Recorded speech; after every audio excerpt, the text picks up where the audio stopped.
Así que en primer lugar os doy la bienvenida como vicedecano de la facultad.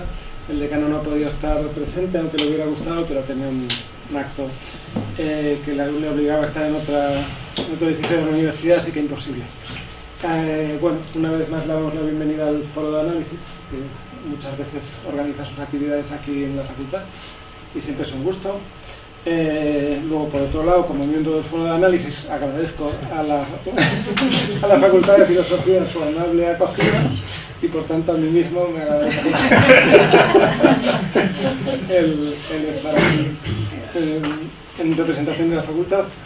Y, en tercer lugar, bueno, yo soy discípulo de Javier Ordóñez. Ya paso al ponerme el tercer gorro, que es el que más me interesa. Soy discípulo de Javier Ordóñez y bueno, él ya ha estado aquí en Sevilla muchas veces y es un gusto tenerle con nosotros una vez más, dando una conferencia. Si hubiéramos entrado un poquito más de acuerdo con el horario previsto, pues hubiera hablado un poco más. Digo dos cosas así muy rápidamente. Bueno, Javier es catedrático de Historia de la Ciencia en la Universidad Autónoma de Madrid, ahora mismo emérito, con una trayectoria muy larga y muy fructífera, en la que ha hecho un montón de cosas que sería interesante comentar en España, en México y en otros lugares, pero salto rápidamente y simplemente quizá os recomendaría pues leer algunas cosas de las que él ha trabajado, de las que él ha escrito. Espero que la charla de hoy os resulte muy interesante por los temas que va a tocar.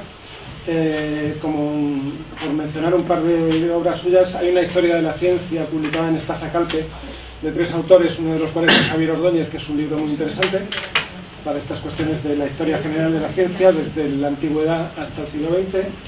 Y bueno, habría muchos libros que mencionar, ediciones de distintos científicos importantes: Boltzmann, el gran físico austríaco, Laplace, el gran astrónomo francés, Boyle, el famoso también inglés, en fin, obras diversas.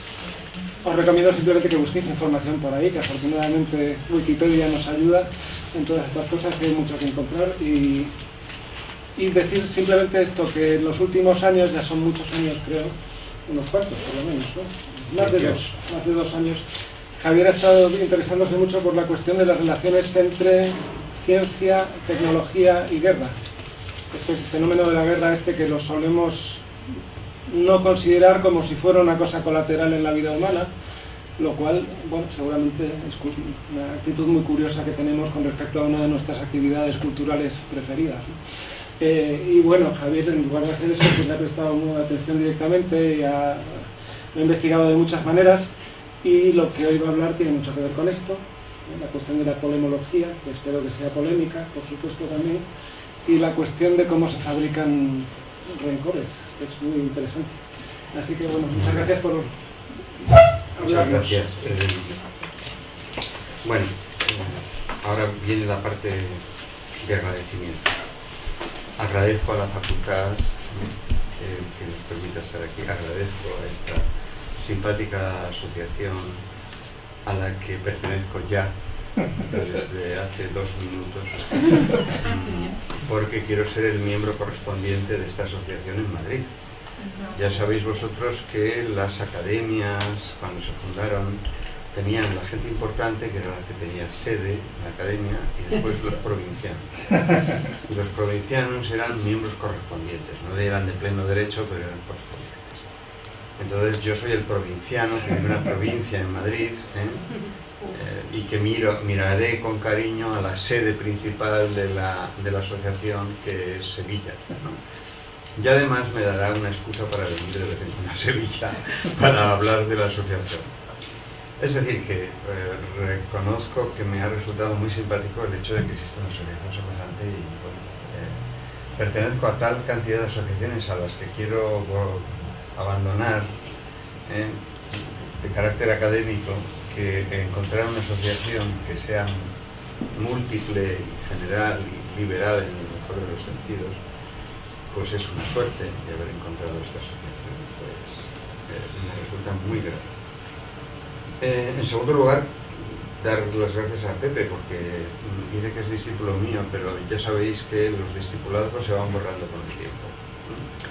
Uno pasa de ser maestro a ser amigo, y después de hay una posibilidad pequeña de seguir siendo amigo, habitualmente es uno enemigo, pero en este caso hay momentos en la vida en los que uno encuentra personas en las que la amistad se consolida y no pasa nunca al terreno de la enemistad, ¿no? Siempre que se decía eso de ¿qué es un amigo? Un futuro enemigo, ¿no? Pero no, en este caso no es así, ni va a ser así, porque no estamos dispuestos en absoluto a que ocurra, con lo cual podremos seguir siendo amigos hasta el final. O sea que yo agradezco mucho a Pepe esa deferencia que dice que es discípulo mío, en realidad no. Aprendió cosas en un momento determinado de su vida, cuando yo sabía más que ahora, pero después ya yo aprendo de él al menos tanto como él pudo aprender de mí. Es verdad que el tema de las relaciones entre guerra y conocimiento, guerra y cultura, guerra y ciencia, me han resultado interesantes desde hace ya casi 18 años, porque la primera vez que escribí un artículo sobre esta cuestión pues fue en el año 2000. Y escribí un artículo, y además después cuando me invitaron en el Tecnológico de Monterrey a impartir una cátedra en la Catedral Alfonso Reyes, llevé un tema de carácter bélico y un periodista se atrevió a preguntarme ¿cómo es posible que venga usted a hablar de guerra a un país tan pacífico como México? Después ese mismo periodista me ha hecho otras entrevistas y le he recordado siempre lo que está pasando en México y lo que está pasando en Latinoamérica. La guerra nos sigue, la guerra es un tejido cultural enormemente impalpable que nos rodea y hasta cierto punto no lo vemos, ¿no? Haciendo un paralelismo con uno de mis viejos maestros, que es Gastón Bachelard, diría que la guerra es como el calor, la tenemos tan dentro que el calor ha sido un tema científico que ha tardado muchísimo tiempo en entrar dentro de lo que puede ser el tejido de consideraciones teóricas. Como somos cuerpos calientes, somos cuerpos termodinámicamente activos, entonces no podemos separarnos, ¿no? Y entonces el calor es un tema que lo llevamos dentro, ¿no? Si os fijáis, la termodinámica es la última ciencia, ¿no? La última ciencia, y de hecho la mecánica cuántica procede de la termodinámica. No se lo digáis a los filósofos, pero es así. O sea, que realmente si no sabes termodinámica no entiendes nada de la mecánica cuántica. Entonces, desde ese punto de vista, las teorías del calor son teorías muy tardías. Bueno, pues en la guerra ocurre algo parecido. Somos seres polémicos, pero no seres polémicos porque nos guste discutir, sino somos sociedades que generan conflictos bélicos. Entonces, yo quisiera comenzar aludiendo a una cuestión elemental, y es que habitualmente la guerra se trata de una manera parcial, tomando la parte por el todo. Cuando se habla de guerra, uno se imagina militares, batallas, soldados, armas, etcétera, esto es lo que habitualmente.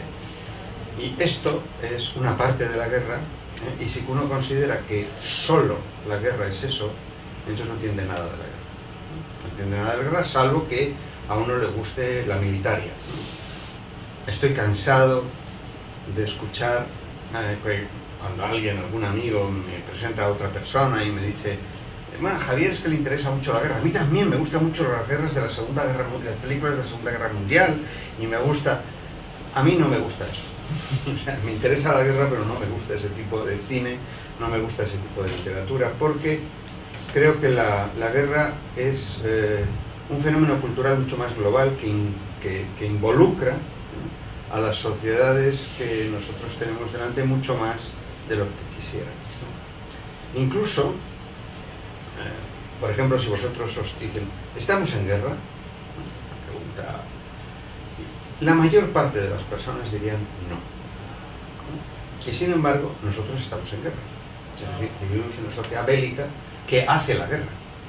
La puede llamar eufemísticamente operaciones de paz, pero desde luego son acciones bélicas. Y no solamente eso, sino que una parte sustancial de todos los esfuerzos cognitivos, industriales, políticos, van encaminados a hacer la guerra. Y ahora, en este estado en el que estamos, ¿verdad? Y no voy a decir nada concreto, es un estado prebélico.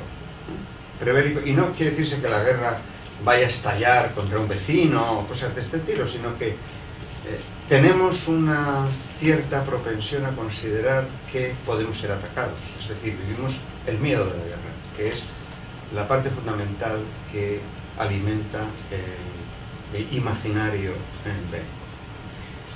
Entonces, es la razón por la que durante muchísimos siglos los filósofos, por ejemplo, que son tan dedicados a cualquier cosa que se les ocurra, por muy peregrina que sea, apenas han hablado de la guerra.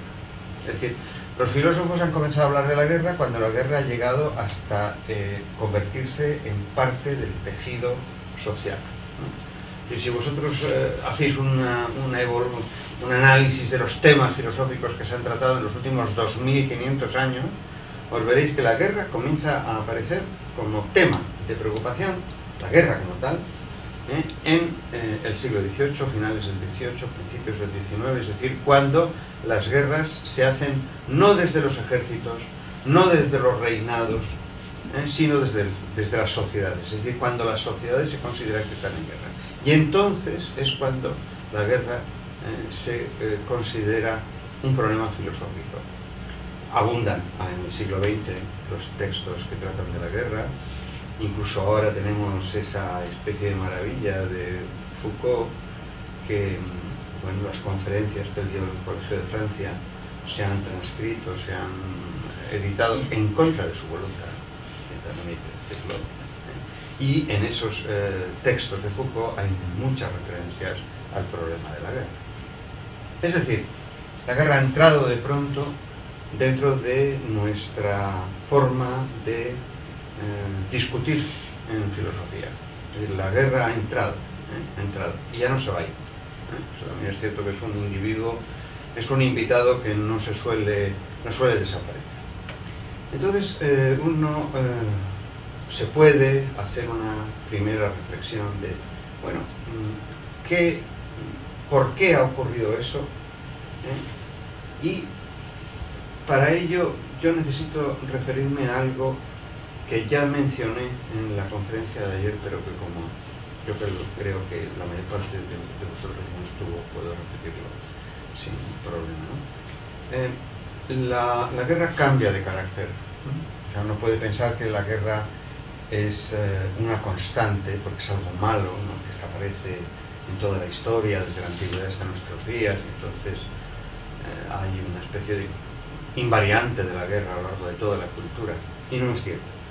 La guerra es un producto de nuestra cultura, y hacemos la guerra en función de la cultura que tenemos, ¿no? Y cuando hablo de cultura, hablo de este conjunto de habilidades, ese conjunto de capacidades que tenemos nosotros de hacer cosas, desde cuestiones tecnológicas hasta cuestiones legislativas, hasta formas de organización social, hasta lenguajes de todas clases, es decir, más bien una idea malinowskiana de la cultura, que es todo lo que hemos heredado más todo lo que nosotros hemos creado dentro de nuestras sociedades para nuestro intercambio. Cuando hay grandes transformaciones, aunque sean lentas, hay transformación entre el sentido de la guerra. Y entonces la guerra significa otra cosa. Podría hacer una simplificación para comenzar muy elemental, y es la guerra es distinta hasta finales del siglo XVIII a la que se da a partir de finales del siglo XVIII. Lo que no quiere decir que haya formas de guerra antigua que se sigan practicando en el siglo XIX y en el siglo XX. Eso es otra cosa. Es decir, cuando los zulúes tenían problemas con los vecinos, a finales del siglo XIX, practicaban un tipo de guerra que era la tradicional. Pero cuando los zulúes se encontraban con los ingleses ya no participaban, no tenían ese tipo de guerra tradicional. Entonces los ingleses hacían otro tipo completamente de guerra, por ejemplo. Y aludo a los zulúes porque espero que no haya ningún zulú aquí y nadie se sienta ofendido, ¿verdad?, porque haya una discriminación de este estilo. La palabra zulú, que en español es una palabra muy ofensiva, a mí me resulta entrañable, porque los zulúes eran unos caballeros, auténticos caballeros dentro de lo que puede ser el arte de la guerra, ¿no? Desde ese punto de vista, podemos decir que a finales del siglo XVIII, a principios del siglo XIX, cambia la noción de guerra. ¿Cómo cambia la noción de guerra o en qué contexto cambia la noción de guerra? Pues exactamente en el momento en el que las sociedades europeas entran en resonancia, al principio de una manera muy lenta y al principio de una manera muy bajita, desde el punto de vista del sonido, y después amplificándose progresivamente con todos los procesos que dieron lugar a las revoluciones que hubo a finales del siglo XVIII. Yo ayer hablaba de la Revolución Francesa. Uno de los intervinientes en el debate posterior habló de la Guerra de Independencia Americana, o sea, pero todas ellas en su conjunto podemos decir que hay un cambio social, un cambio de perspectiva. Ya dejé claro ayer ante personas que no están aquí, pero lo vuelvo a repetir, que para mí son procesos contingentes, es decir, que no hay una especie de marcha general de la historia objetiva, inevitable, en fin, no es, sino que somos responsables de las cosas que ocurren. Lo que pasa es que no individualmente responsables, sino colectivamente responsables, y la Revolución Francesa se orientó en un momento determinado. Bueno, ¿por qué quiero ir a la Revolución Francesa ahora? Porque hay unos textos del principio de la Convención y después de todos los sistemas políticos que dieron lugar a la República Francesa, sobre todo en el consulado, ¿no?, que es un momento muy interesante de legislación acelerada, en el que se leen en las asambleas textos que ahora nos llaman la atención.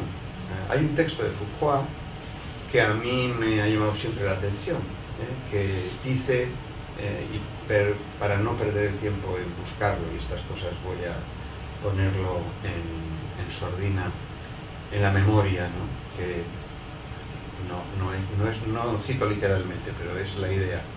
Hasta ahora la guerra era un suceso bestial, un suceso innoble, porque era el resultado de la codicia de los reyes.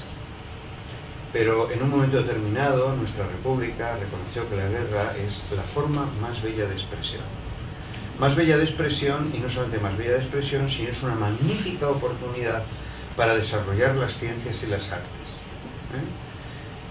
No voy a abundar más en más texto. Yo podría, si alguno de vosotros, prestar el texto, porque lo tengo traducido en el ordenador, pero ahora no quiero darle mucha pábula, porque es el comienzo. Es decir, el comienzo es: la guerra puede ser civilizadora. ¿Te acuerdas lo que decíamos ayer? La guerra puede ser civilizadora. La guerra es un derecho de las sociedades, un derecho de las sociedades que tienen la capacidad de defenderse a sí mismas. Es decir, la sociedad francesa tiene un sentido supremacista, ¿por qué no decirlo? No racista, sino supremacista. El citoyen es un ser superior, es un ser superior a cualquier otro europeo, en función de esa capacidad de citoyen, de ser citoyen, puede entrar en conflicto con cualquier república en los alrededores. Entonces, esto que parece que es una cosa minúscula, esto es como el pequeño animal, ¿verdad?, que vive en la época de los dinosaurios, que después los paleontólogos dicen: ¿os fijáis en este ratoncito? Pues el hombre está al final, ¿no?, de la evolución. Los dinosaurios desaparecen y el ser humano aparece ahí como un ser absolutamente dominante.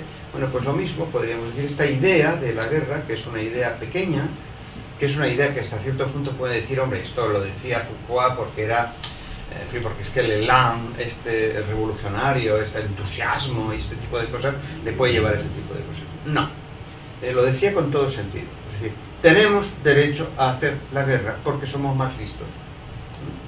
Tenemos derecho a hacer la guerra porque tenemos una capacidad tecnológica y científica superior, y porque si hacemos la guerra perfeccionaremos esa ciencia y esa tecnología. Claro está, como no tenían oponente, y el oponente era gente odioso para nosotros en este momento, nos parecían, o nos pueden parecer, ideas revolucionarias, liberadoras, etc. Porque uno puede pensar, bueno, está hablando de la guerra contra los tiranos, está hablando de la guerra contra los déspotas, contra los individuos que verdaderamente no tienen derecho a estar donde están. No, estaba hablando en términos absolutos, es decir, realmente uno puede modular el mundo por medio de la guerra. Y la modulación del mundo por medio de la guerra hace que la guerra sea diferente. Pero claro, uno puede pensar, vamos, entonces lo que se trata es que la guerra se convierta en un instrumento de poder. Al fin y al cabo siempre lo ha sido, o sea que tampoco es ninguna novedad. Bien, pues no solamente es un instrumento de poder, sino que es un instrumento de poder que la hace toda la sociedad.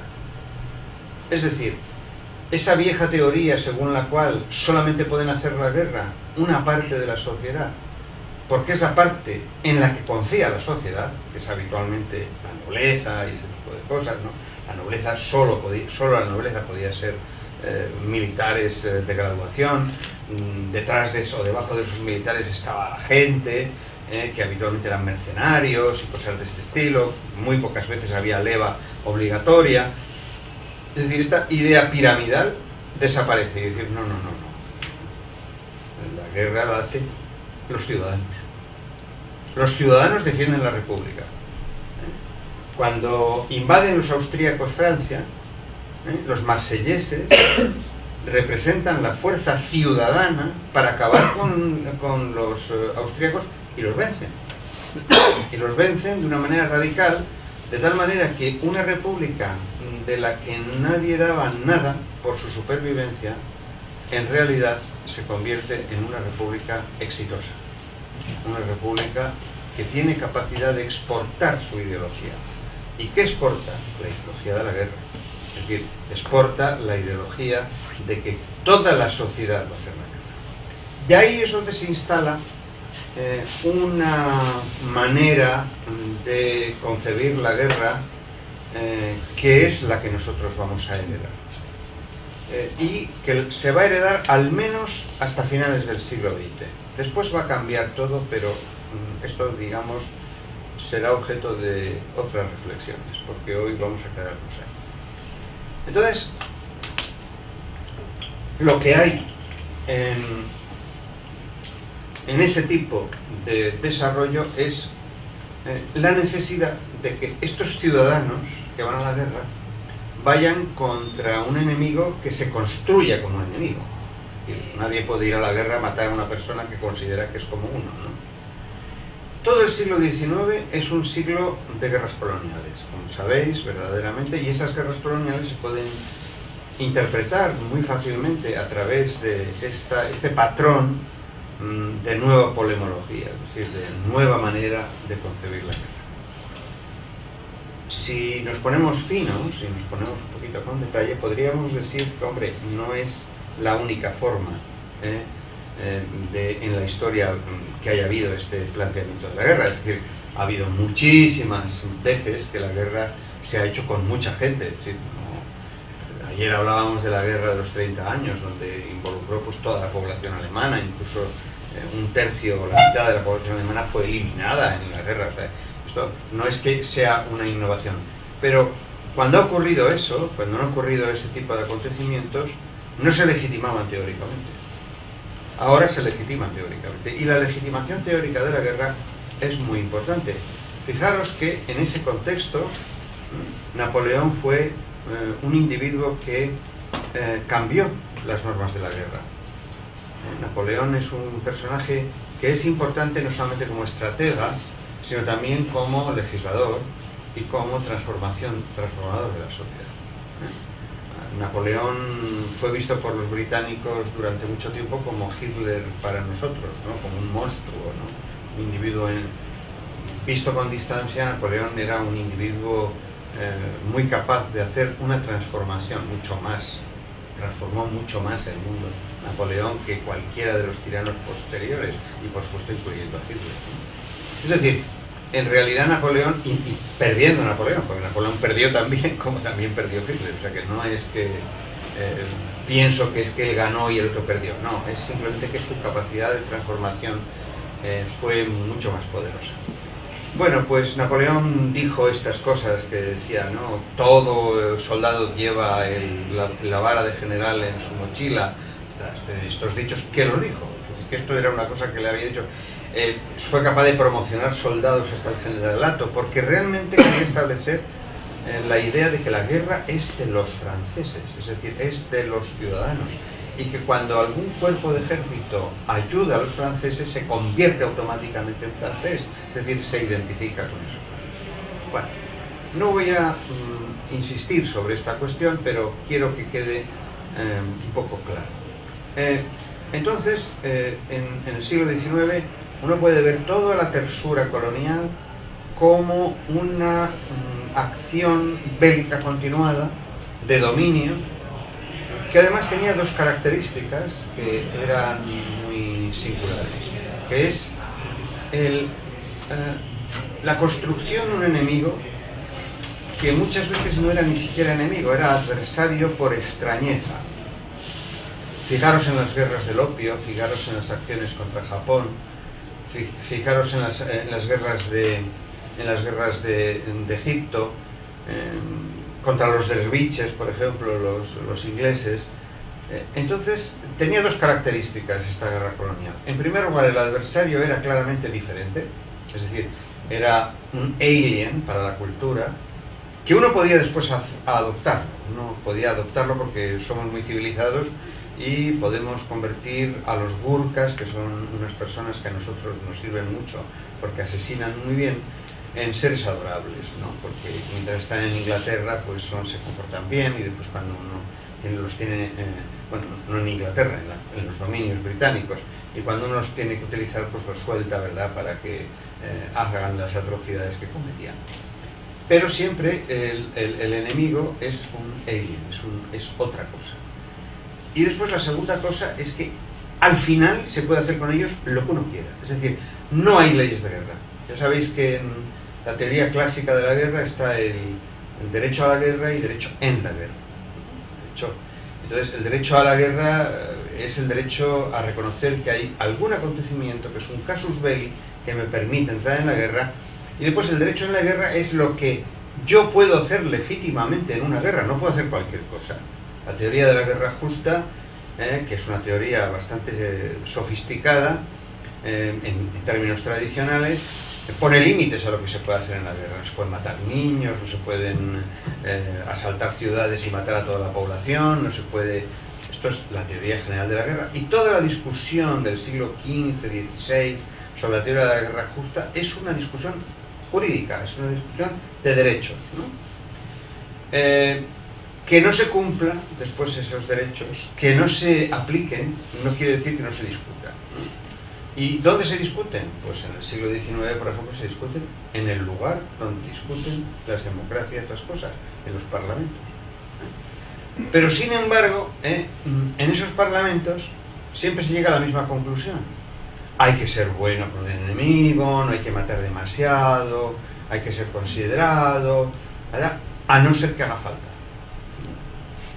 Y el a no ser que haga falta lo determina en el campo de batalla el militar correspondiente. Bien, hasta ahí podríamos decir que es maravilloso, hasta que se inventa el telégrafo. Y entonces el militar ya no puede hacer todo lo que quiera porque tiene que consultar. Y, por ejemplo, la guerra de Crimea es la primera guerra en la que hay telégrafo, como llamaríamos ahora, online, ¿no? Además, curiosamente, es un telégrafo que no sirve para transmitir órdenes, sino que sirve para transmitir información.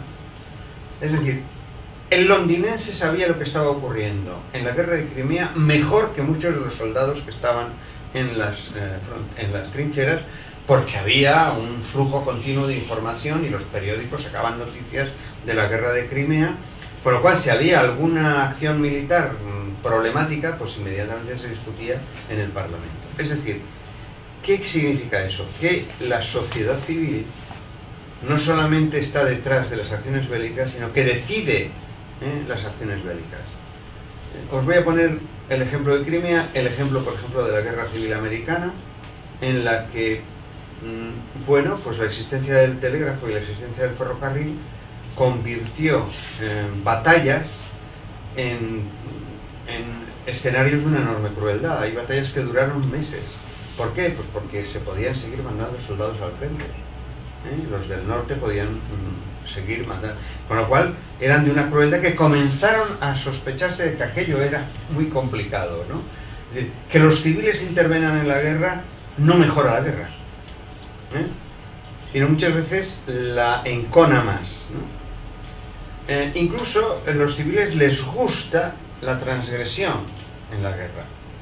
Este es uno de los cuadros que a mí más me ha interesado de toda la producción americana de la posguerra de secesión, que es un cuadro de Winslow Homer, que se llama El francotirador. Eso que no se ve. Bueno, como yo os voy a dejar la presentación, si la queréis poner. Pues es un francotirador, es un individuo que desde subida a un árbol dispara a 200 metros. Esto va contra el derecho de guerra. Esto es verdaderamente un bofetón al derecho de guerra. El francotirador no debe existir en una batalla. Es un acto innoble, miserable, porque en realidad en la guerra clásica se basa en que uno pueda defenderse. Aquí no se puede uno defender. Claro que es un fusil larguísimo, con un teleobjetivo, ya tiene el ánima rayada, es decir, ya tiene una precisión enorme en el... Este es un cuadro para los burgueses, no es un cuadro para los militares. Esto es un cuadro para los americanos buenos, ¿verdad?, que consideran que el mundo es el bueno, quiere decir yankee, ¿no? que el mundo está bien vigilado por el francotirador, ¿no? Es decir, la sociedad civil comienza a tolerar lo que los propios militares no toleraban. Y no estoy haciendo una defensa de los militares, sino estoy haciendo una caracterización de los civiles. Cuando uno no ve los resultados de la guerra y lo decide en los despachos a miles de kilómetros, la probabilidad de ser más cruel está servida. Entonces, en la guerra, durante todo el siglo XIX, hay ese tipo de acciones que el mundo considera que son necesarias, a no ser que sean necesarias. Por ejemplo, uno de los actos que ocurre en la Segunda Guerra del Opio es la quema del Palacio de Verano del Emperador chino.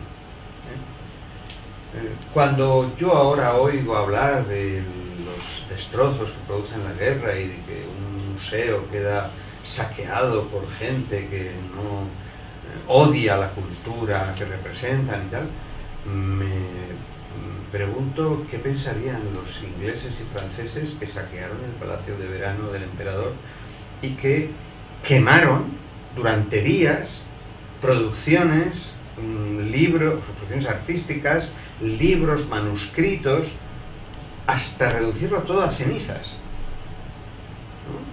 Estamos hablando del año 1868. No me hagáis caso ahora de la fecha, pero es en la Segunda Guerra del Opio. El emperador chino se quedó absolutamente atónito, pensando que eran unos auténticos salvajes. Exactamente pensó lo mismo que pensamos nosotros de cuando vemos a los del ISIS volar una escultura de varios cientos de años. Y pero ¿por qué lo hacen, no? Pues los chinos decían, ¿pero por qué lo hacen? Bueno, lo hacían porque lo podían hacer. La tesis es, lo que se puede hacer, tiene uno derecho a hacerlo, si es superior a los demás. Esta es, digamos, la tesis de toda la acción colonial durante el siglo XIX, y no todas las acciones coloniales fueron salvajes, muchas de ellas no lo fueron, y fueron algunas veces reguladoras entre gente que se comportaba mal.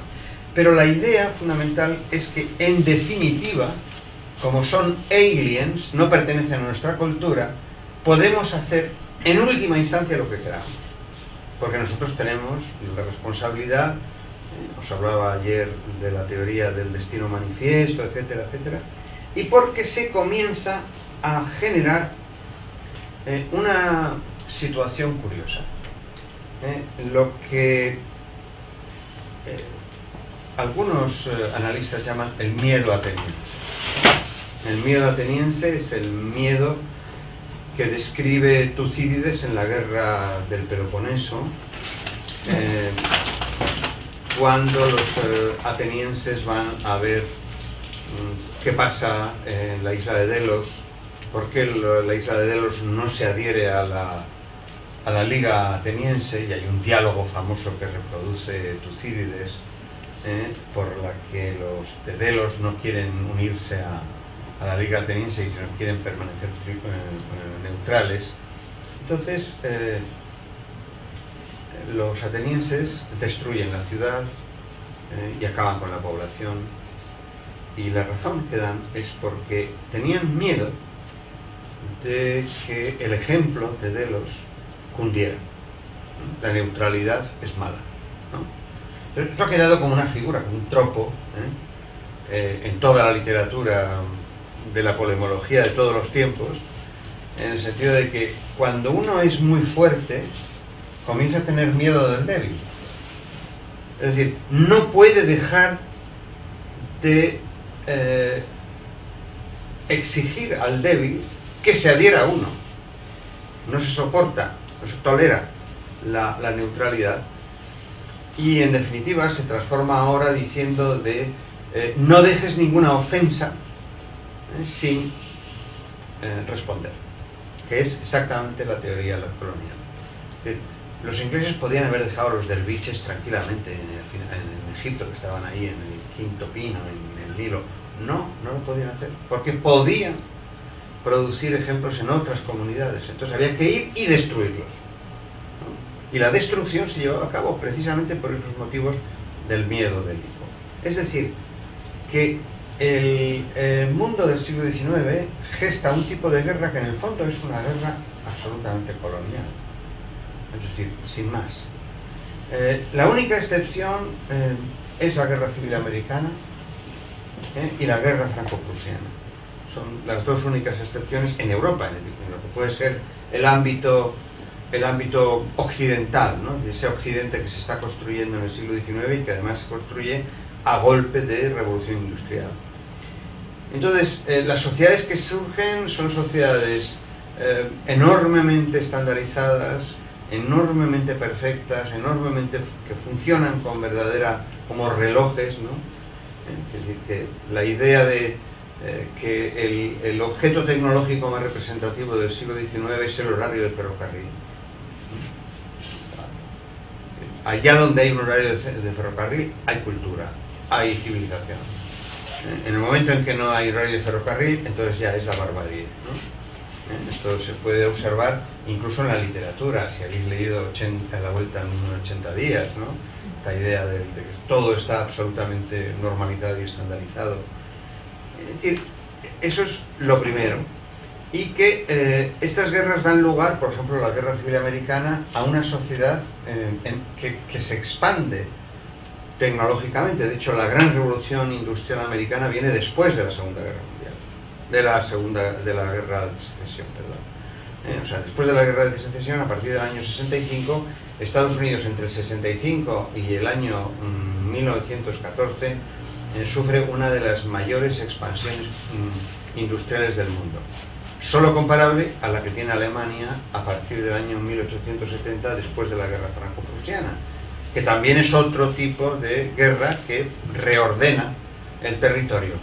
Pero fijaros, por muy cruel que sea la Guerra Civil Americana y por muy cruel que sea la Guerra Franco-Prusiana, es una guerra que es entre iguales, con lo cual todavía siguen vigentes patrones que no tienen que ver demasiado con esta tesis de Foucault. Y esta tesis de Foucault fundamentalmente se aplica a la guerra colonial. Es evidente que en la guerra franco-prusiana hay muchas cosas que sorprendieron a toda Europa, y es que, por ejemplo, el general Melke pudiera mover a 1,5 millones de soldados en 15 días, ¿no? Esto produjo gran admiración, pero era admiración. Es decir, los alemanes han sido capaces, sin ser un país, porque no eran un país, eran una confederación, una cosa así muy liberal, de construir un ferrocarril perfectamente coordinado desde los Balcanes hasta el Rin. ¿no? Entonces podían mover soldados con una... y material, por supuesto, porque tened en cuenta por cada soldado alemán iba un caballo, ¿no? Y movían soldados y caballos, o sea que 1,5 millones de soldados eran 1,5 millones de caballerías, y no iban por una parte y los soldados por otra, iban en el mismo tren, por decirlo así, ¿no? Entonces, desde ese punto de vista quedó esa admiración de la gran Alemania, del gran imperio alemán. Pero Bismarck no quiso nada, o sea, quiso simplemente fundar el imperio alemán. Incluso no era partidario de incorporar a Alsacia y Lorena al imperio alemán. Fue convencido después de grandes discusiones y consideró que era un error, porque es una ofensa a Francia que Francia se tomaría después en venganza con ellos, ¿no? Pero bueno, de todas maneras, lo que es evidente es que esas dos guerras son guerras muy terribles y que son merecedoras de un análisis, pero no están dentro de la órbita de guerras que yo estoy viendo. Porque lo que verdaderamente llama la atención es que Alemania y Francia, Gran Bretaña, menos Estados Unidos, porque Estados Unidos está con la doctrina Monroe completamente dedicado a su América, pero los imperios coloniales europeos comienzan a mirarse a partir de la guerra franco-prusiana de reojo y comienzan a temer que puedan entrar en guerra. Y ahí es donde surge una guerra totalmente diferente. Ahí es donde verdaderamente se cumple el dictum de Foucroy. Es decir, entonces la ciencia y la tecnología, ¿verdad?, van a ser los que diriman el conflicto entre los grandes imperios. Ahora, ¿qué ocurre?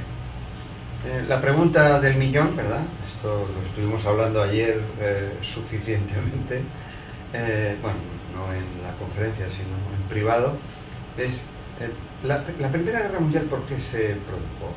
La Primera Guerra Mundial era previsible, la Primera Guerra Mundial era evitable, la gente quería entrar en guerra, o sea, ¿cuál era el problema? Porque la que verdaderamente sirve de parteaguas para modificar la teoría de la guerra es precisamente la Primera Guerra Mundial.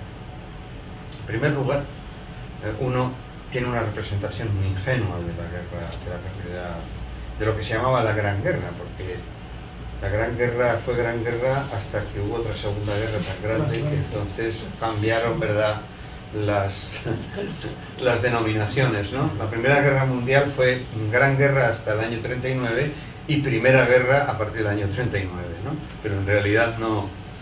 Bueno, pues entonces, pues, verdaderamente esa guerra fue diferente, ¿qué ingredientes tuvo? Bueno, pues realmente fue diferente. O sea, mi tesis y la de muchísima gente, o sea, no es necesario dedicarse a la polemología. La Gran Guerra fue muy diferente por varios motivos. En primer lugar, porque era la primera gran ocasión en la que se enfrentaban unidades políticas equivalentes. Por mucho que una unidad política como la alemana fuera enormemente superior desde el punto de vista de la producción industrial y desde el punto de vista de las patentes y desde el punto de vista de la invención y de la innovación, muy superior a todas las demás, y esto era un hecho, las demás eran comparables con Alemania. Lo que pasa es que eran comparables suponiendo que uno no puede establecer los mismos patrones de comparación. Es decir, Alemania era un país continental, Inglaterra era un país, una talasocracia, era un país marítimo. La cosa era, ayer lo decía, Gran Bretaña vivía de su imperio, es decir, el imperio era rentable para Gran Bretaña, o sea, los ingleses eran cada vez más ricos por la explotación del imperio, y el imperio alemán, el imperio que no era el país continental, le costaba dinero a Alemania. O sea, nunca el imperio alemán tuvo rentabilidad en ninguno de los territorios que ocupaba. Quizá porque era tan rico dentro que fuera era como una especie de cuestión de prestigio, ¿no? Y de hecho los alemanes consideraron, sobre todo los prusianos, que eran los encargados de dirigir el imperio, pues que, bueno, pues tener lo que hoy es Tanzania, o lo que es Namibia, o lo que es Togo, o lo que es algunas islas por ahí sueltas, pues había que ser alemanes.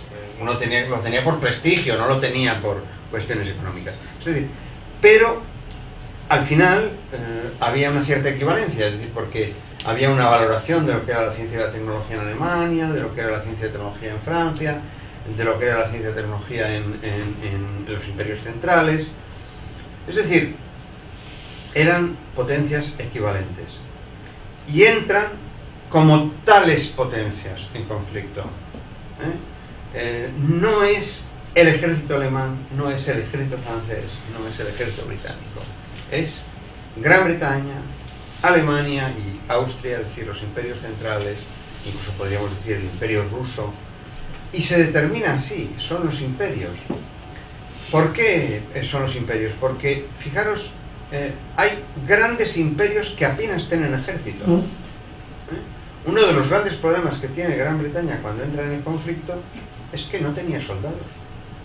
Porque, entre otras cosas, los ingleses no necesitaban soldados, ¿no? Es decir, si vosotros leéis algunas de las memorias de la gente que estuvo al lado de Adolf Hitler en los años 30, una de las cosas que más le fascinaba a Adolf Hitler, que era, como sabéis, un personaje singular, era que los británicos, con tan pocos soldados, dominaran tanto territorio del mundo.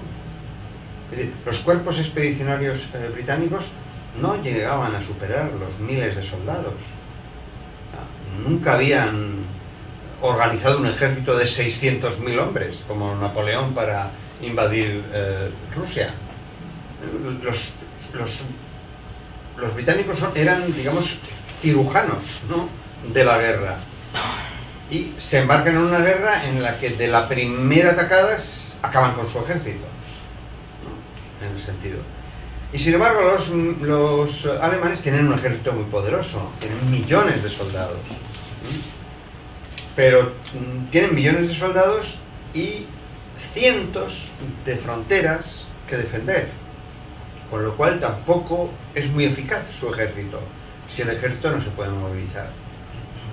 Los franceses tienen un ejército regular, un ejército comparable, porque bueno, tienen todavía la tradición napoleónica, pero tienen tropas de las colonias, y esas tropas de las colonias son llevadas rápidamente a Francia.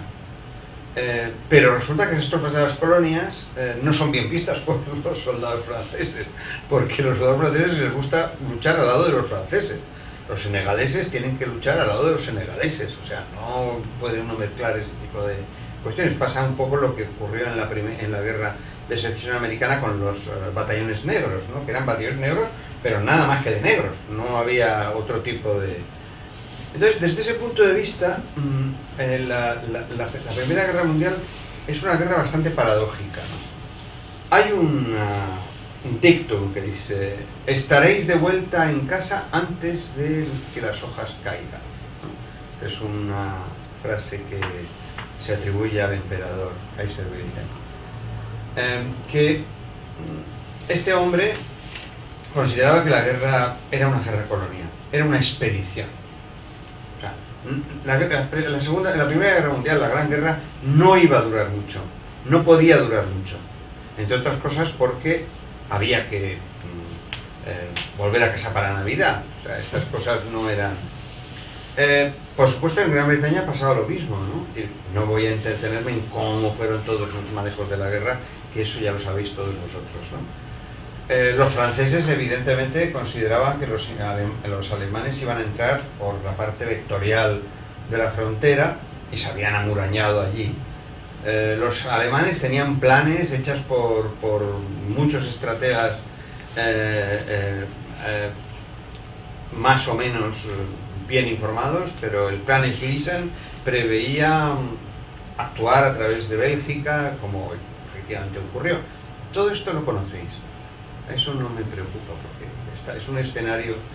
Pero la pregunta es, ¿realmente la gente quería la guerra? O sea, digo la gente, o sea, las sociedades querían la guerra. Voy a leer uno de los textos que a mí más me ha impresionado, que es de Walter Benjamin, que no es, se alude a sus ideas, sino que habla comenta el movimiento, el manifiesto futurista de 1908. Marinetti, sobre la guerra colonial de Etiopía, llega a decir, Marinetti es un italiano, la guerra desde hace 27 años nos estamos alzando los futuristas en contra de que se considere a la guerra antiestética. Esto es de 1908. Por ello mismo afirmamos, la guerra es bella, porque gracias a las máscaras de gas, al terrorífico megáfono, a los lanzallamas y a las tanquetas, funda la soberanía del hombre sobre la máquina subyugada. La guerra es bella porque inaugura el sueño de la metalización del cuerpo humano. La guerra es bella ya que enriquece las praderas florecidas con las orquídeas de fuego de las ametralladoras. La guerra es bella ya que reúne en una sinfonía los tiroteos, los cañonazos, los saltos en fuego, los perfumes y los olores de la descomposición. La guerra es bella ya que crea arquitecturas nuevas como la de los tanques, las de las escuadrillas formadas geométricamente, la de las espirales de humo en las aldeas incendiadas y muchas otras. Poetas y artistas futuristas, acordaos de estos principios fundamentales de una estética de la guerra para que iluminen vuestro combate por una nueva poesía, por unas artes plásticas nuevas. Era en serio. No gastaban el tiempo en ese tipo de cosas. Es decir, ¿qué ocurre? ¿Por qué la guerra se da de esa circunstancia? Y es ahora el momento en el que verdaderamente voy a decir lo que es el mensaje de la conferencia, aunque después pues no se pueda desarrollar mucho, espero que lo podáis leer en algún momento en los próximos meses, ¿no? Pues porque las sociedades habían entrado en resonancia con esta idea de la guerra y porque estaban suficientemente estimuladas por la mayor arma que se descubrió en la Primera Guerra Mundial, que es ni más ni menos que la palabra. La palabra es capaz de convencer, es capaz de seducir, es capaz de torcer voluntades, es capaz de llevar a la gente al suicidio. No es... ¿Qué es la acción, una acción militar de unos soldados que salen de las trincheras sabiendo que van a morir? Un suicidio, ni más ni menos, ¿no? Y es la razón por la que yo he llamado a este tipo de emociones, este tipo de sentimientos que se impulsan a través de las palabras, sentimientos o emociones sintéticas, ¿no? En el sentido de que son producto de algo que estaba muy de moda en la época de la Primera Guerra Mundial, en los años anteriores a la Primera Guerra Mundial, que era la teoría del ersatz. La química era la ciencia por antonomasia del Imperio Alemán, la ciencia que producía la admiración máxima de los que no eran alemanes acerca de Alemania. La química era la capacidad de dominar la naturaleza. Además, la química tenía una tradición hasta cierto punto curiosa, porque un individuo como Goethe había escrito un libro que se llama Las afinidades selectivas, y os lo digo en español porque lo podéis encontrar, que atribuía a condiciones químicas algo como el amor, la amistad, de tal manera que las afinidades selectivas no solamente se manifestaban en teorías de por qué unos cuerpos se combinaban con otros, sino por qué unas personas se enamoraban de otras y no de unas terceras, ¿no? Y esto da lugar a una novela que fue famosísima en la época de Goethe, sobre la química del amor, ¿no? Y ojo, Goethe cuando escribía la química del amor iba en serio.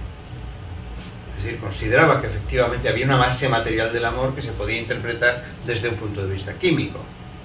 Bueno, había quedado en la memoria colectiva de que la química es la ciencia fundamental de la naturaleza y de hecho, durante todo el siglo XIX se considera que las otras ciencias son bastante marginales Porque la química es la ciencia por antonomasia, la ciencia que sirve para hacer industrias, pero además da una información teórica acerca de la naturaleza. Y es tan absolutamente fascinante esa ciencia que puede producir cosas que produce la naturaleza. Es decir, en el laboratorio se pueden producir cosas que solamente en apariencia se pueden producir en la naturaleza. El ejemplo más clásico de lo que podíamos poner la teoría de ersatz es que se puede producir un abono sintético, se puede hacer una fijación del nitrógeno. Voy a ver, pon el siguiente. Creo que te puedes traer para Sí. Es que además es... Bueno, esto es maravilloso. Tenéis tecnología que nosotros no tenemos. Por eso yo quiero ser de esta sociedad. ¿Comprende? A mí nunca me han traído un teclado.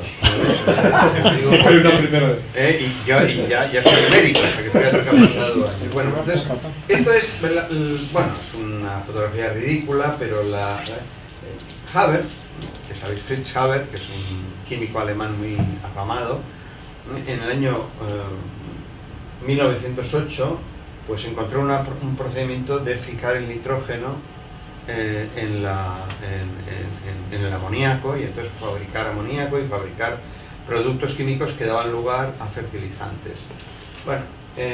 Bueno, está el señorín ese que está en la esquina, recibe el premio Nobel en 1918, que es el año que acaba la guerra, y es curioso que reciba el premio Nobel de Química porque es el responsable de la guerra química alemana.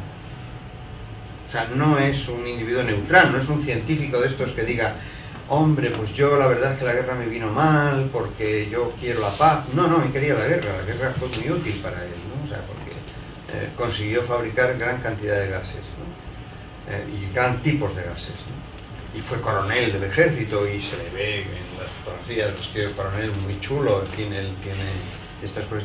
Pero aquí no me interesa eso, sino el hecho de que se le llamaba a Fritz Haber el hombre que hizo pan del aire. Esta era la tesis, ¿no?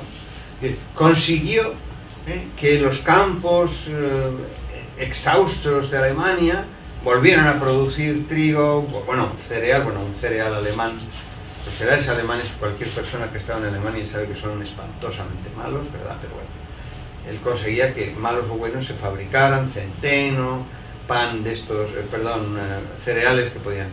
Pero es que ocurría en muchísimas cosas, es decir, a principios del siglo los alemanes consiguieron convencer a los químicos alemanes que la química era la ciencia que podía sustituir cualquier cosa.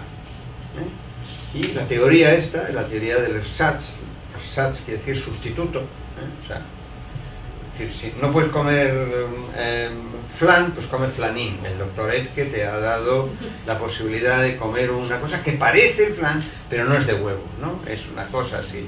Esta especie de sustitutos era una ideología en Alemania, porque consideraban, bueno, nosotros tenemos un Lebensraum muy limitado, y entonces lo que tenemos que hacer es hacer cosas en nuestras industrias y en nuestros laboratorios que nos permitan hacer eso.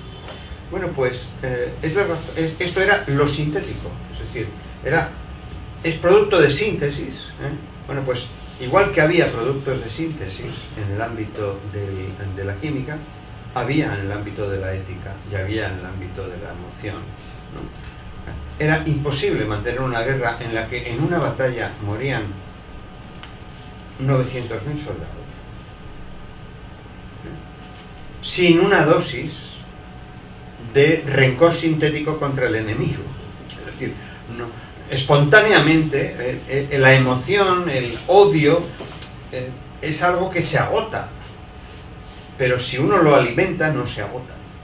Esto es lo que se descubre en la Primera Guerra Mundial. ¿Y cómo se hace eso? Pues con todos los colaboracionistas que vosotros podéis imaginaros, ¿no? Yo creo que he recogido aquí, aquí, en este caso, ¿no? Algunos nombres, ¿verdad?, que puede uno decir, gente que estuvo dispuesto a hacer de portavoces de la defensa de la guerra. Y fijaros, La tesis no era yo defiendo la guerra como los futuristas, ¿no? Estos futuristas eran un poco, en fin, impresentables, ¿no? Porque no hacía falta hacer eso. Hacía falta sencillamente hablar mal del enemigo. Es decir, crear hostilidad hacia el enemigo, presentar al enemigo como un monstruo. Es decir, uno puede pensar, por ejemplo, un individuo que yo veo aquí, en primer lugar en la lista que he sacado, Henri Bergson. ¿Vosotros imagináis? Bueno, no sé si ahora ya se lee Henri Bergson o es una antiguaya que solamente lo leí yo cuando era joven, pero Henri Bergson era un individuo que, si lo veis en las fotografías, es un hombre, es como Zubiri, ¿no? Ese aspecto así como de señor pulcro, ¿no? Que habla bajito y que dice cosas sublimes sobre el tiempo y la durée, ese tipo de cosas. Bueno, pues se puso como un loco, a hablar mal de los alemanes y a demostrar que los alemanes eran inferiores, que los alemanes eran materialistas, que el pensamiento era mecanicista, que el verdadero pensamiento liberador y físico era el de los franceses. Y existen las conferencias, o sea, si alguno tiene curiosidad por tenerlas, yo las he recogido porque ahora ya no son fáciles de encontrar, porque ya han intentado borrar las huellas, pero están, porque ya sabéis que cuando algo entra en internet ya no hay forma de evitarlo. Es decir, Henri Bergson, Pierre Duhem, otro individuo que uno puede pensar, hombre, todos hemos estudiado en filosofía de la ciencia Pierre Duhem como uno de los grandes filósofos de la ciencia. ¿Cómo se puede uno imaginar a Pierre Duhem? Bueno, Pierre Duhem tiene docenas de artículos contra la ciencia alemana. Es decir, la noción de encontrar algo que recriminara al enemigo aparece en Pierre Duhem, aparece en Henri Bergson, aparece en Madame Curie. Madame Curie se fue a Estados Unidos como loca a hablar mal de los alemanes para que en los Estados Unidos no se pusieran al lado de los alemanes y al final acabaran ayudando a los aliados. Es decir, hubo una verdadera catarata de publicaciones, textos que verdaderamente lo que hacían era generar rencor y establecer algún tipo de maldad por la que fuera legítimo seguir haciendo la guerra. Se podían morir cientos de miles de personas en función de eso. Y eso, que verdaderamente puede uno pensar que era un detalle de estupidez por parte del emperador, porque el emperador no era muy listo, el Kaiser Wilhelm no era precisamente el faro de Alejandría, pues este individuo, cuando dijo eso de cuando caigan las hojas, no se dio cuenta que el otoño del que se refería era 4 otoños más tarde, ¿no?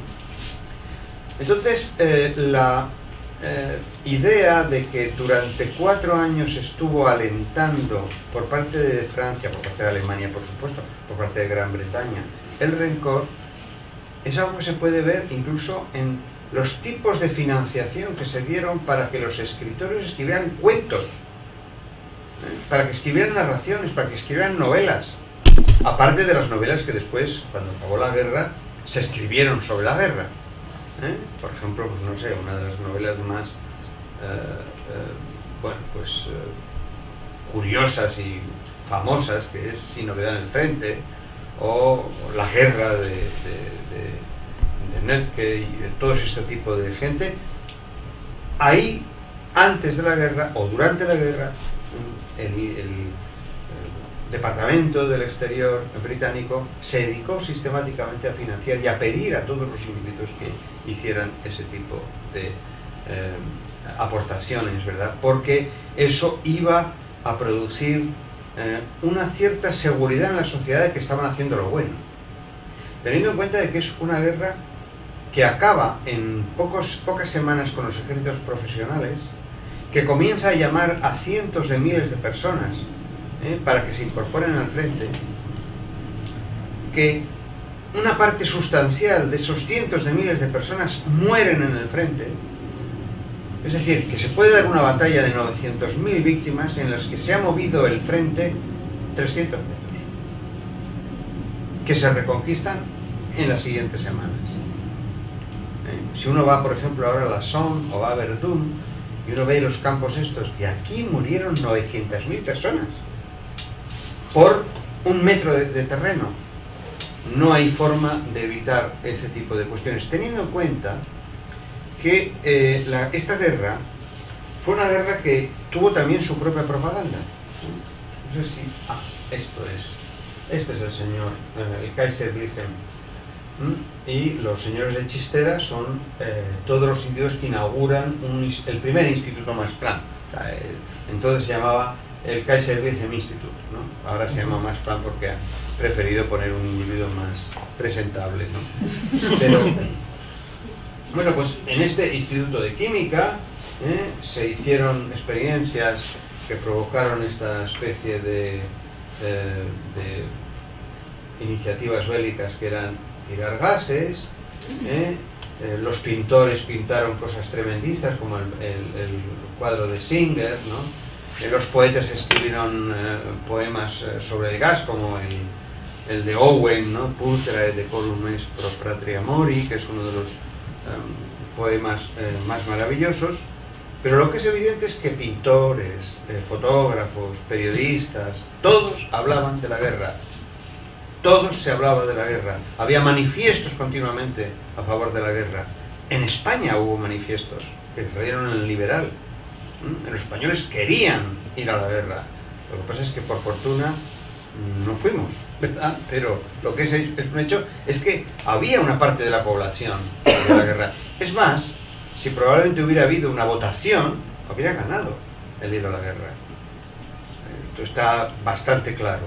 Es decir, las sociedades se convirtieron en participantes absolutas en este tipo de acciones. Cuando uno ve, por ejemplo, la pregunta es, bueno, ¿la guerra química realmente fue fundamental? ¿Dirimió algo? Los resultados son bastante desalentadores, porque la mayor parte de la gente que murió en la Primera Guerra Mundial en el frente, pero de la proporción del 95%, incluso más, murieron por las dos armas fundamentales de la Primera Guerra Mundial, que fueron morteros y ametralladoras.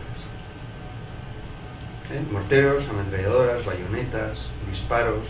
Es decir, desde el punto de vista militar bélico, es decir, de la batalla, no hubo armas nuevas. La única arma nueva que verdaderamente fue significada en el campo de batalla en la Primera Guerra Mundial fue un invento anglosajón, que es el tanque, ¿no? O sea, el blindado, ¿no? Pero el mortero era muy antigua, o sea, cientos de años. La ametralladora del siglo XIX, la bayoneta no digamos, los fusiles de repetición se utilizaron en la guerra de Cuba. O sea, fue una guerra antigua desde el punto de vista tecnológico. ¿Qué innovación hubo? La aviación no dirimió nada. La aviación sirve pues para lo que sirve en ese momento, ¿no? ¿Hay bombardeos? Sí, hay bombardeos de un señor con una avioneta y tira una bomba, pero la tira con la mano, porque es que no había sistemas de... Después, bueno, en el mar sí está el submarino, pero en la guerra, en lo que es las batallas, evidentemente no. Y sin embargo, todo el mundo cuando habla de la Gran Guerra, habla de la guerra química. ¿Por qué? Porque se habló de la guerra química, es decir, se habló de los gases. Pero si uno va a ver cuántos muertos hubo, pues creo que están contados, no hubo más de 20.000. En una guerra donde murieron 10 millones de soldados, pues hombre, 20.000 es una cantidad ridícula, nunca hubiera dirimido la guerra. Otra cosa es que se convierte en un símbolo, en el símbolo de la perversión, en la perfidia, en el símbolo de lo que verdaderamente indica la maldad de los unos.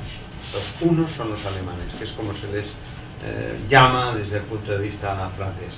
Pero lo mismo ocurre en Alemania, es decir, hay una gran cantidad de científicos, hombres de letras, etcétera, que se ponen al lado del Kaiser y consideran que ellos tienen razón a pesar de todo lo que les dicen de haber invadido Bélgica y cosas de este estilo. Los científicos alemanes realmente salen como un solo hombre, ¿verdad?, a defender al Kaiser. Algunos no, como por ejemplo Einstein, pero muy pocos, o sea que son individuos contados. Y se da el caso paradójico de personajes que han sido belicistas en la guerra de los Boers, como por ejemplo Bertrand Russell, que después, cuando comienza la Primera Guerra Mundial, la Gran Guerra, se convierten en pacifistas y consideran que la guerra no debe ser. Bueno, entonces, ¿de dónde viene esa tendencia a lo sintético? Pues que se inaugura un tipo de iniciativa que después, en el periodo de entreguerras, va a ser fundamental, y desde luego en la Segunda Guerra Mundial también, que es la iniciativa de la propaganda, pero la propaganda no hecha por propagandistas, sino hecha por escritores, por literatos, o sea, por filósofos, literatos, poetas, narradores, músicos, pintores, fotógrafos, periodistas, etc. Es decir, tenemos que hacer un estado de opinión. Y termino simplemente con una cuestión curiosa. Yo hace un tiempo, para este tema, que bueno, pues me ocupa desde hace tiempo y espero que pueda cumplir mi promesa de Pepe de, antes de morirme, escribirle el libro, ¿no? Que haya... trabajé sobre la Marsellesa. La Marsellesa es un himno que yo, ayer os lo decía, pero hoy lo repito, o sea, uno de los himnos que hay que estudiar. Los analistas del lenguaje tienen que estudiar, los retóricos tienen que estudiar la Marsellesa. Bueno, pues la Marsellesa en la sociedad francesa dividió a la sociedad francesa. Y la sociedad francesa estaba, durante todo el siglo XIX, los que cantaban la Marsellesa eran gente progresista, liberal, materialista, y los buenos franceses que iban a misa y que esperaban en la salvación eterna no podían cantar la Marsellesa. Hasta la Primera Guerra Mundial. En la Primera Guerra Mundial, la Iglesia pidió que los soldados cantaran la Marsellesa. Eso para mí es un detalle curioso, porque la Marsellesa la tenían que cantar todos, porque si no cantaban la Marsellesa, cantaban la Internacional. Y si cantaban la Internacional, eran pacifistas. Con lo cual, se revertió el asunto. No, hay que buscar un cántico que sea para todos los franceses. Y que además Dios nos protege, ¿verdad?, cuando hace ese tipo de cuestiones. Y entonces hay muchísimos sermones donde se habla de ese tipo de necesidad de cantar la Marsellesa, porque es un cántico que amalgama a los franceses frente a la perversidad alemana y cosas de este estilo. Es decir, hay muchísimos datos que indican que solo se pudo hacer lo que se hizo en la Gran Guerra, solo se pudo soportar una guerra tan absurda que verdaderamente hay que vista en la distancia, es terrible, con ese tipo de planteamiento, de tener posibilidad de contaminar y de convencer por vía retórica a millones de personas, para que esas personas toleraran y vieran bien un suicidio colectivo que dio lugar a probablemente la guerra donde más militares han muerto en toda la historia, más que en la Segunda Guerra Mundial, porque en la Segunda Guerra Mundial murió mucha gente, pero no tantos militares, sino toda la población, ¿no? Pero proporcionalmente, en términos de escala, claro, la Primera Guerra Mundial es una guerra terrible. Muy bien, muchas gracias y ahora...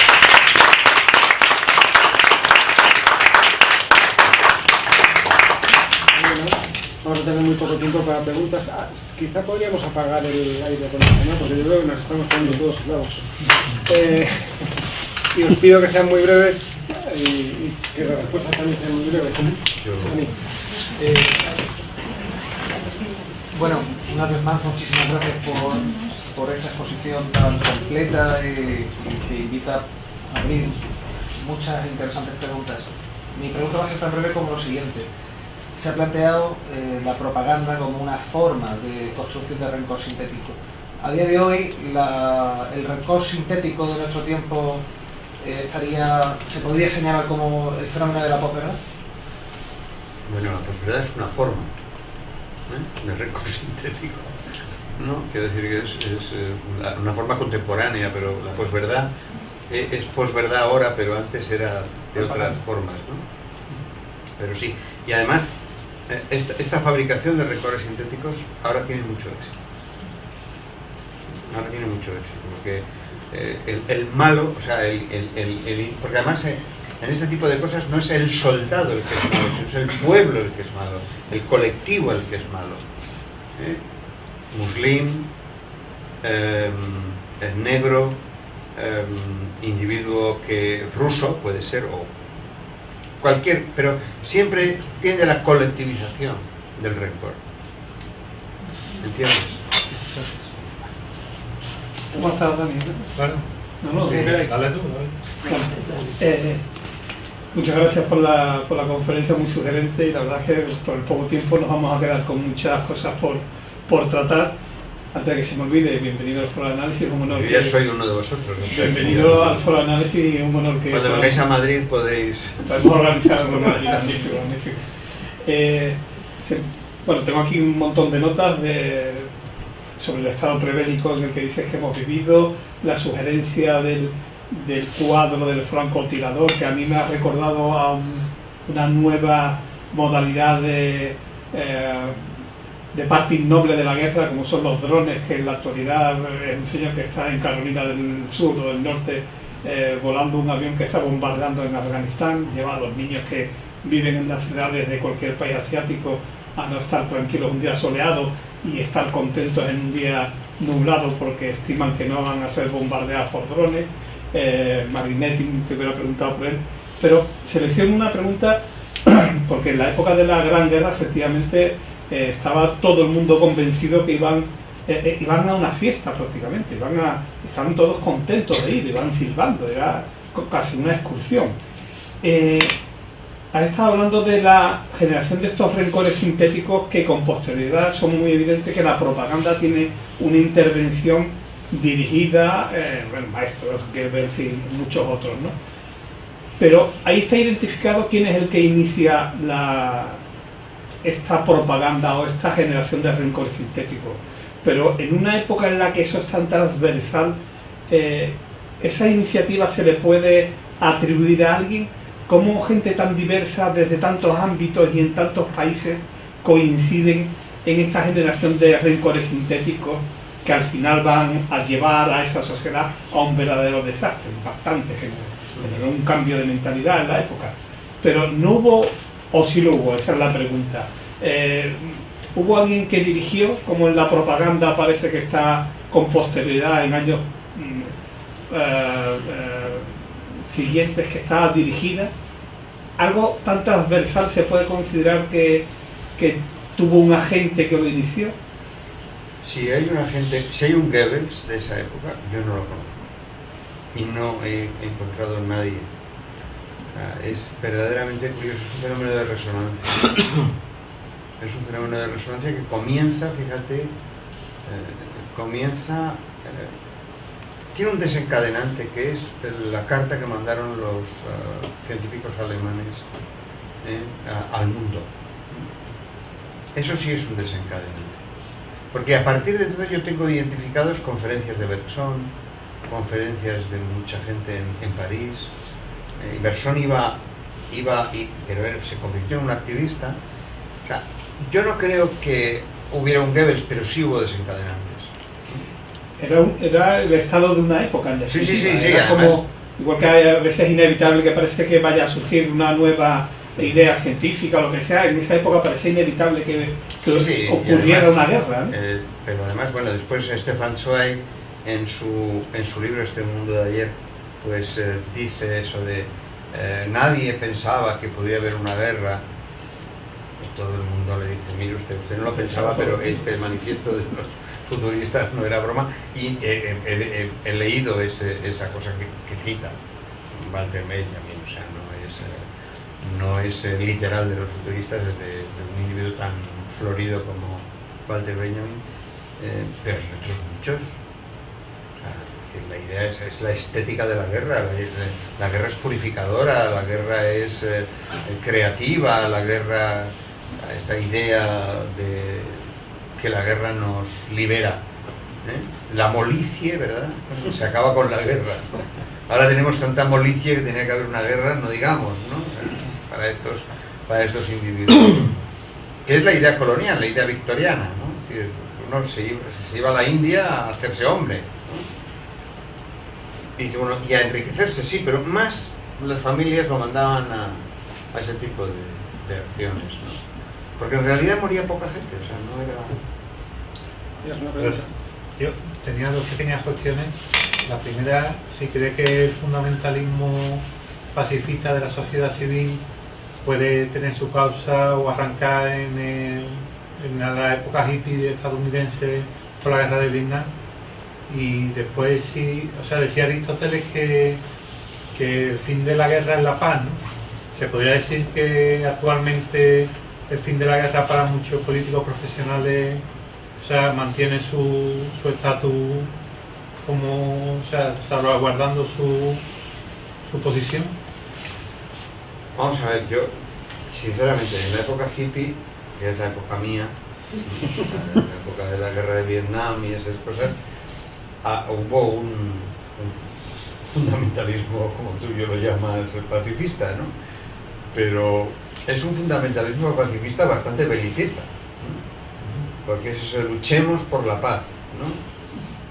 Sí, o sea, esto es... El pacifismo es muy peligroso, o sea, en ese sentido, porque es una retórica que no es sirenista, ¿no? Es decir, yo no voy a decir nada de la guerra, ¿no? A mí que me den, no me preocupa, yo soy... No, esto es, luchemos, seamos activos, tal. Pero también es cierto que se da en un tipo de guerra como la de Vietnam que merece tratamiento aparte. O sea, la guerra de Vietnam es una guerra singular, no es una guerra cualquiera. Es una guerra muy interesante desde el punto de vista de esto, de la fabricación de estos rencores, porque ahí ya teníamos la televisión, teníamos la radio, teníamos, es decir, ya la cuestión era ya magnificado hasta extremos superlativos, ¿no? Y la segunda pregunta tuya, ¿me la puedes repetir? Porque sí, dado mi Alzheimer se me... Que Aristóteles dice que el fin de la guerra es la paz, ¿no? Si cree que los políticos de alguna manera se benefician del fin de la guerra para sus intereses, ¿no? Yo tengo una visión bastante más pesimista. Creo que en los políticos, ¿no? Esa casta, ¿no? Son bastante inútiles, incluso para hacer la guerra. Creo que la mayor parte de las acciones bélicas que se hacen en Occidente, no digo en España, porque España es un caso singular también en ese tipo de cuestiones, como fue en la Primera y en la Segunda Guerra, ¿no? Pero, por ejemplo, en Estados Unidos, porque no se someten a votación directa las acciones bélicas, si no habrían tirado bombas atómicas abundantemente en los últimos 70 años. El primer individuo que tuvo que enfrentarse a su propio electorado fue Truman, porque había una corriente americana brutal para que utilizara bombas atómicas en la guerra de Corea. O sea que las sociedades civiles no son pacifistas. Esto que ocurrió en París, ¿no? Que cuando hubo ese atentado en Navidades, creo que fue un atentado que murieron cientos de personas en una discoteca, ¿no? Hollande bombardeó Siria. Dicen, bueno, pero si los que han puesto las bombas son franceses, ¿por qué no bombardea usted Marsella? No, hay que bombardear Siria. O sea, entonces mandó un par de cazas y los pobres sirios se encontraron ahí con un regalo, ¿no? Que probablemente se lo merecían, como decía Hollande, o sea, no serán esos, pero se lo merecen. Pero el carácter simbólico de la represalia, ¿no? Es para calmar a la sociedad civil, no es para calmar a los militares. ¿Sería por meterle miedo a lo mejor a la sociedad civil? No. Tenerla así más... No, yo no creo. Yo creo que es que estaban... Bueno, porque no podían mandar otro tipo de misiles, nada más que 2 cazas. Menos mal que Hollande era contenido, ¿no? Mandó Pero en principio a mí me sorprendió mucho, ¿no? ¿Cómo ves con elocuencia que la sociedad civil necesita muertos? Es retórico, casi. Es retórico, sí, sí. Eso es algo... Entonces, por eso digo, los políticos en la guerra... Los políticos hacen otra cosa, pueden ser más o menos singulares. Pero en cuestiones de belicismo no. ¿Tú tienes una? Sí, era respecto a lo que acabas de decir. Sin embargo, hay mucho miedo al reconocimiento ese, ¿no? Esto de llamarle misiones de paz o no reconocer que hay bajas y tal. Hoy han dado la noticia de que ha muerto un soldado, un infante de marina en Mali, español, y han dicho que ha sido un accidente de tráfico, como siempre mueren en accidentes de tráfico. Es muy peligroso el tráfico en Afganistán, no digamos nada. Sí, sí, sí. Y porque hay ese ocultamiento, ¿no? O sea, ya se ha perdido ese espíritu patriótico de decir, no, es que nuestros soldados están allí luchando por los valores occidentales, por la democracia y tal. No, hay que ocultarlo, ¿no? Y decir que van a ayudarlo. Bueno, sí, eso a mí siempre me ha llamado la atención. No tengo yo muy claro por qué es, pero de todas formas en España es distinto que en Estados Unidos. En Estados Unidos no se dice que un señor ha muerto en un accidente de tráfico, ni en Francia, ni en Alemania, ni en Gran Bretaña. ¿Comprendes? O sea, la pregunta es por qué aquí esa especie de temor. Yo creo que surge de la idea de que nosotros no podemos reconocernos como Estado beligerante porque tenemos un trauma, que es el trauma del atentado del año 2004, que inmediatamente todo el mundo pensó es que estábamos en un sitio donde no nos debíamos de estar, que es Irak. Pero te aseguro que es una respuesta que no sabría yo defender mucho.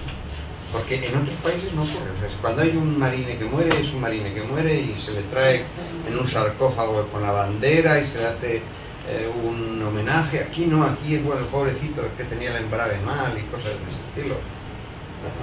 En principio... Bueno, me temo que vamos a tener que dejarlo porque Bueno, son yo ya lo las siento 9 mucho y ya me he pasado hablando. Tienen que pero es cerrar el edificio. Era Que difícil no es... cortar tanto como para... Una cosa, Sí. a mí me encantaría poder seguir hablando de este tema en las guerras del siglo XX. Nos hemos quedado a principios del siglo XX, me encantaría ver cómo han evolucionado en una próxima conferencia, si el presidente y todos los miembros le volvemos a invitar para que nos... Ahora ya me tienes que invitar, ya soy miembro de... Bueno, vale, pues entonces, no sé, me encantaría seguir hablando del tema sobre el siglo XX y XXI. La verdad es que Si es posible, ¿perdón? Ya no una conferencia, sino no es interesante, sí. No, lo que voy a dar a vuestro insigne presidente las cosas, los textos que tengo yo escritos sobre la guerra para que los tantos publicados lo podéis tener, para que de alguna manera podamos seguir discutiendo sobre esta cuestión, porque a mí esto para mí no es una cuestión académica. O sea, no es que yo haga esto con la pretensión de que sea una cosa puramente para hacer currículum y cosas de estas. No, imagino. No, esto lo hago, bueno, de hecho ahora ya solo hago esto, porque yo ya he hecho tanto currículum que el ridículo ya lo he hecho. No necesito seguir haciendo el ridículo en eso.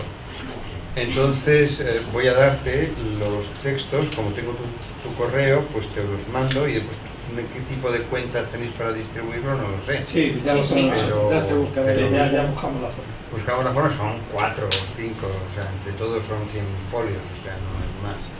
Pero que podéis ver distintas perspectivas de cosas que se pueden valorar, no son coherentes, todavía están en un estado muy larvario. Esto no os lo puedo dar todavía porque esto es todavía un borrador, ¿no? Tengo 40 o 50 páginas escritas sobre esto y muchísimas notas, infinitas cantidad de notas. Entonces ahí eso prefiero no darlo, pero lo que está publicado sí. Bueno, pues muchas gracias, Javier.